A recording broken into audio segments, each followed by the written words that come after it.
Hello everyone, அனைவருக்கும் வணக்கம். என்னதான் உலக வழக்கப்படி அன்னிக்கும் நாத்தனாருக்கும் வேர்ல்டு வார் இல்லை கோல்டு வாராகவே இருந்தாலும் அன்னி வீட்டில் ஒரு ஃபங்க்ஷன்னா நாத்தனார் வந்து தானங்க ஆகணும். அப்படி தான் இன்றைக்கி எங்கள் அண்ணி வீட்டில் ஆடி மாதம் கூழ் ஊற்றுறாங்க அப்படின்னு வந்துடுங்க நாத்தனாரேன்னு எங்கள் அண்ணி போன வாரமே கால் பண்ணி கூப்பிட்டாங்க. அண்ணனும் மட்டன் வேணுமா சிக்கன் வேணுமா அப்படின்ட்டு கேட்க நானும் விழாவை சிறப்பிச்சுட்டு போகலான்னு வந்துட்டேங்க.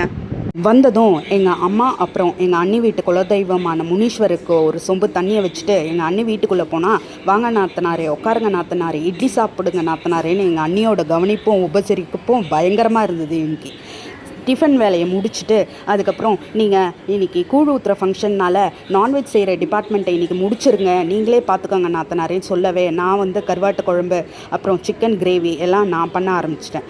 வெஜ் டிபார்ட்மெண்ட்டை அவங்க பார்த்துக்கிட்டாங்க.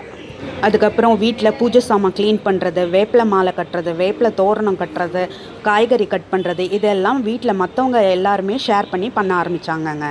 சமையல் வேலையை நாங்கள் ஒரு 8 மணிக்கு எல்லோரும் ஸ்டார்ட் பண்ணோம். 8 மணிக்கு ஸ்டார்ட் பண்ணி 11:30க்குள்ளே எல்லாத்தையும் கம்ப்ளீட் பண்ணி முடிச்சிட்டோங்க.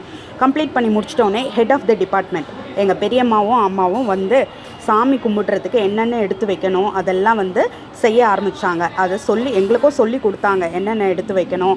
அந்த முறத்தில் வந்து 9 உருண்டை, அதாவது 9 அம்மனை எங்கள் அம்மாவுக்கு அவங்க அம்மா சொன்னதான், அதாவது 9 அம்மனை வந்து நினச்சி அவங்க வழிபடுற 9 அம்மனை நினச்சி அந்த 9 உருண்டைகளை வைக்கணும் அப்படின்னு சொல்லி எங்களுக்கு சொன்னாங்க. அப்புறம் எத்தனை இலை போடுறது, என்னென்ன இலையில வைக்கணும் அதெல்லாம் சொன்னாங்க. எங்கள் அம்மாவுக்கும் எங்கள் பெரியம்மாவுக்கும் அவங்க மூத்தவங்க என்ன ஆடி மாதம் கூழ் ஊற்றுறதுக்கு என்னென்ன சாமிக்கு வச்சு படைக்கணும் அப்படின்றத அவங்களுக்கு சொல்லி கொடுத்தாங்களோ அதெல்லாம் எங்களுக்கு என்னென்ன வச்சு படைக்கணும் அப்படின்றத சொல்லி கொடுத்துட்ருந்தாங்க.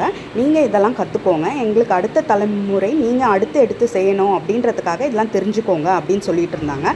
யூஸ்வலாக எங்கள் வீட்டில் கூழ், அதாவது வந்து எங்கள் அம்மா வீட்லேயும் எங்கள் பெரியம்மா வீட்லேயும் கூழ் ஊற்றுறது வந்து காலையில் 12 மணிக்குள்ளே கூழ் ஊற்றிட்டு அதுக்கப்புறம் ஈவினிங் 6 மணிக்கு மேலே சாமி கும்பிட்றது, இலை போட்டு பண்ணுவாங்க. இலை போட்டு சாமி கும்பிட்றதுக்கு சாப்பாடு சிக்கன் ஆர் மட்டன் என்ன கிரேவி பண்ணமோ நான்வெஜ் பண்ணிவிட்டு கொழுக்கட்டை எல்லாம் செஞ்சு சாமிக்கு படைச்சி கும்பிடுவாங்க.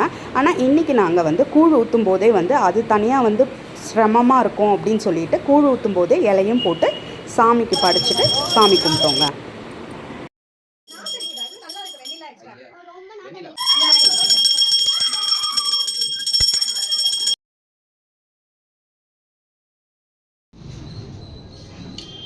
லைட்